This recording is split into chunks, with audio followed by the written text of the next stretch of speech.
I'm joined today by our friend and guest, Simon Bradbury of Thomas Morris Estate Agents. How are you doing? Yeah, very good. Thank you very, very much. We're here today to talk about one supplier in particular, which is Sinclair Taylor.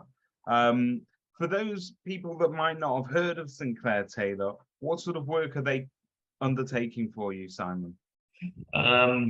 Well, they're undertaking for us specifically debt recovery, which is real. I mean, they offer a whole range of services, tenant referencing, chasing absconded tenants, all sorts of stuff like that. But they're real, I think, in terms of most mainstream estate agents, the services that they're really, really renowned for, and have certainly helped us with, is debt recovery, which I'm happy to give you a little bit more information about if you want later on, and also withdrawn listings when a vendor apparently withdraws their property because apparently their circumstances have changed and decided not to move.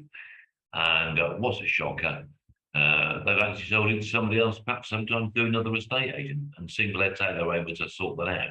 So some people who won't have that background in estate agency may think, well, it's quite simple. The solicitors always pay the estate agents at the end of the transaction, and there's never a hiccup. But those of us that have been working long enough in estate agency know that every once in a while you're going to get a call from a solicitor and said, look, I've not told you this, but my instructions are to withhold on paying your fees, and it's then sort of used to barter with at the end. So it can leave you in a tight corner. The other instance you've already touched on today is when a seller will say to you, look, I've decided I'm not selling it anymore, we're staying here, we've had a change in circumstances, or the family member that has decided that they're going to occupy the property. And all too often this can be a thinly veiled attempt to sort of disguise a genuine sale to somebody that has been introduced during the term of your agency, or that you might have introduced directly yourself. So there's no real way of knowing. And in those instances, you don't want to be necessarily getting bogged down in the nitty-gritty of chasing down you money yourself. It's not particularly pleasant. No, I mean, you've touched on a number of things there, David. First of all, the terms of the agency agreement. Now, everybody thinks they've got a really good agency agreement. One of the first things that Sinclair Taylor do, if you decide to partner with them, is they ask for your agency agreement. Now, these guys are experts, incredibly knowledgeable, very, very, very experts on what they do, and they're able to advise you with the wide experience they have of using lots of agents and advising lots of agents up and down the country.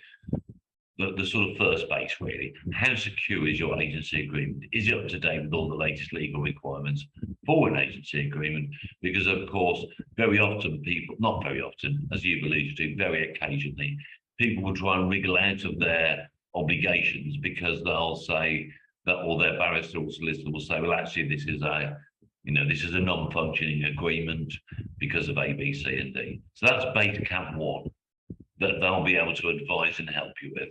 Yeah. And of course, nothing can be guaranteed at all, but with the experience that Sinclair Taylor have, they're able to advise you on your agency agreement.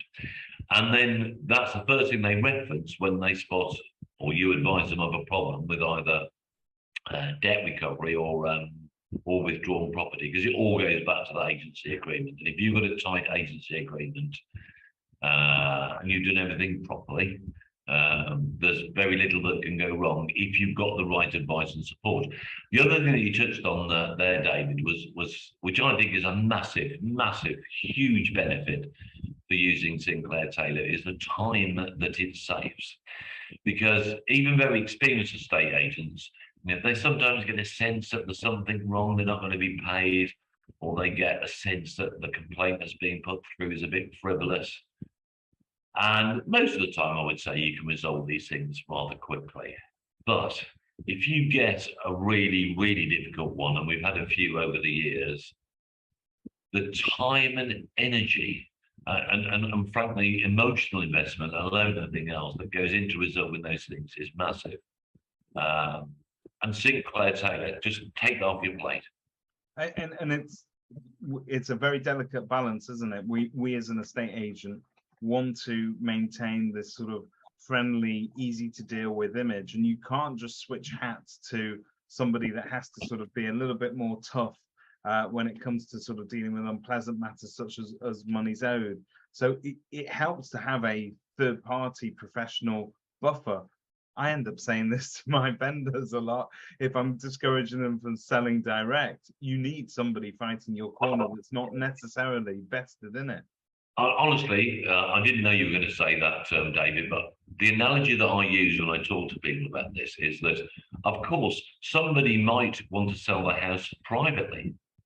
They may, and they might be successful. They might use a cheap upfront payment agent in inverted commas, get their property on Rightmove or Zoopla or on the market, whatever, somehow, some way. They might find a buyer, they might negotiate what they think is a good price, might even be a good price, and it might go through, and they might end up saving themselves a few £1,000s. But we know as professional estate agents the value that we bring because of our expertise and knowledge that adds value to the whole proposition. And ultimately, I would say, for most of the time, it will mean the vendor or seller will be better off. It's exactly the same with this. Of course, with the amount of knowledge and experience that I personally have and my fellow colleagues at Thomas Morris have, we like to think that most of the situations, most of the time, we can handle. But when it comes to legal stuff, and when the going gets really sticky and tough, you really do need someone like Sinclair Taylor to really, really make sure that it works. I mean, we've talked about various sort of different scenarios. Is there anything that sort of sticks out in your mind specifically that as a good example of where this comes into play? Yes, so we've used them a number of times over the years. In fact, I think we're now in our 23rd or 24th year with them. Wow. So And tried and tested, truly. Tried and tested, absolutely. And in association with you guys at kerfuffle and with our own processes, I can absolutely assure you we regularly review our suppliers. And we'll drop some, change some, renegotiate with some. But Sinclair Taylor, I would say, probably with the honourable exception of the portals, they're probably our longest serving supplier, good or bad, and I definitely think that they're a longest serving supplier.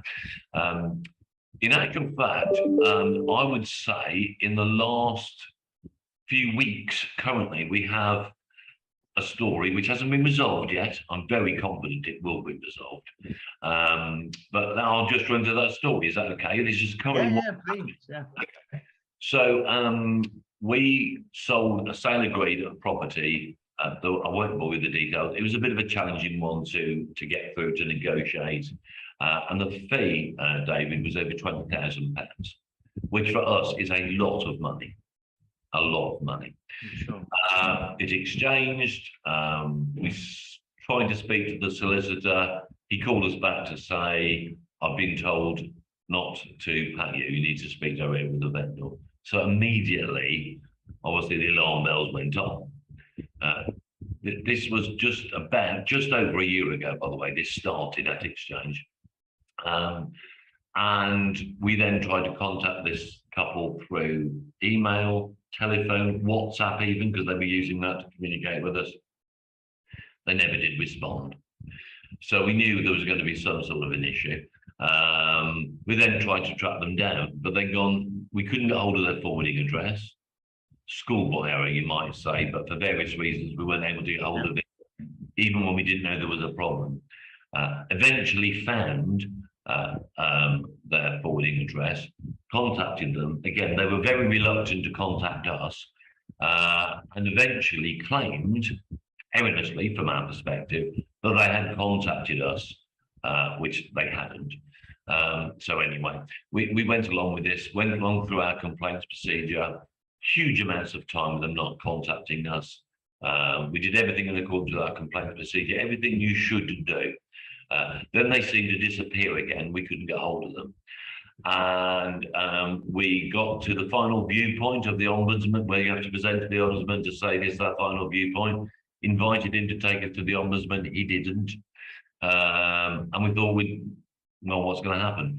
So I had a chat with the Sinclair Taylor team. They found him, I'm not exaggerating, they found his new address within days, contacted him on our behalf. And of course, suddenly now that the game has changed now, the person A knows that we know where they are, and B, that there's some expert debt collection company is going to be chasing them for what we perceive to be our our rightful fees, over 20,000, as I said. Anyway, because the long story short, the guy did respond, then he stopped responding, then he responded again. This is the Sinclair Taylor. Then he stopped responding. Then he appeared to change address. Sinclair Taylor tracked down his next address. And then when I think we had, and then Sinclair Taylor advised that to really make it safe for us. And this is the great thing about these guys. You know, they really, really know their stuff.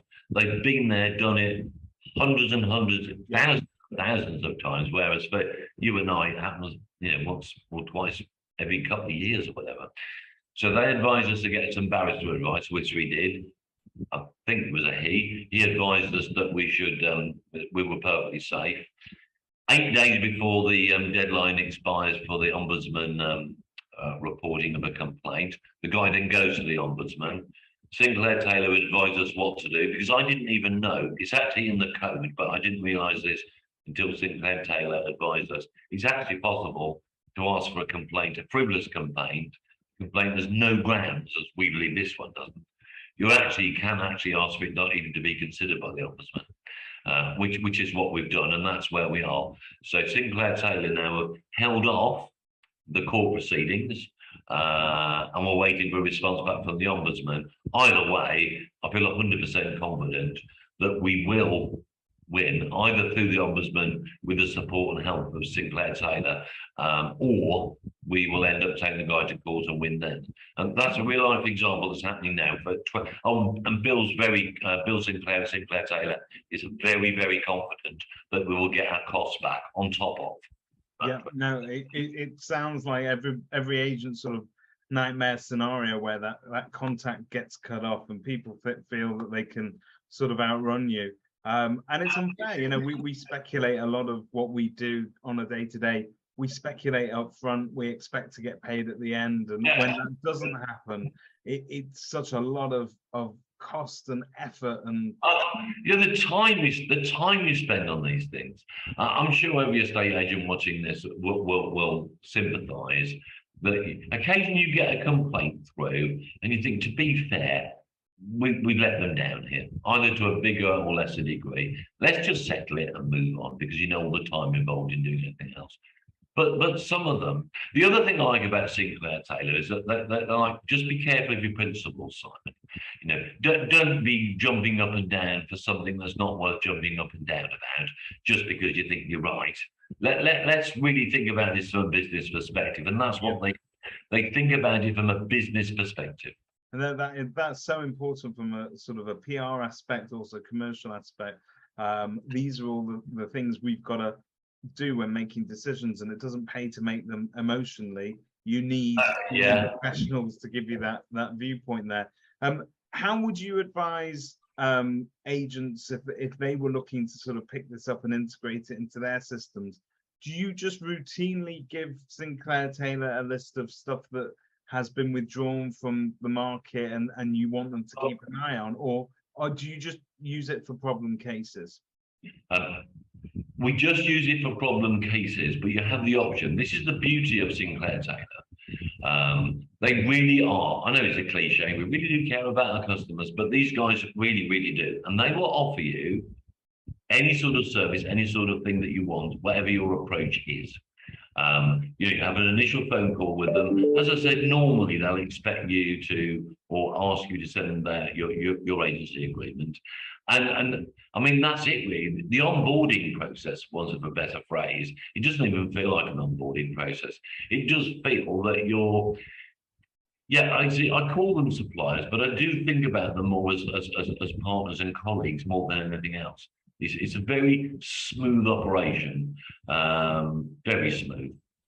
You know what, when we talk about prop tech or solutions and services that are provided by companies, we always try and sort of use them in the nice scenarios. We're planning for when life goes right, but it does pay to plan a little bit for when life goes wrong. And this is where it can come into play. So really grateful, Simon, for you to stopping in with us and giving us your personal experiences. Good luck with the outcome of that case. It sounds like they're well on it. And thank you very much for sharing with us. No problems. Lovely to chat. Thank you.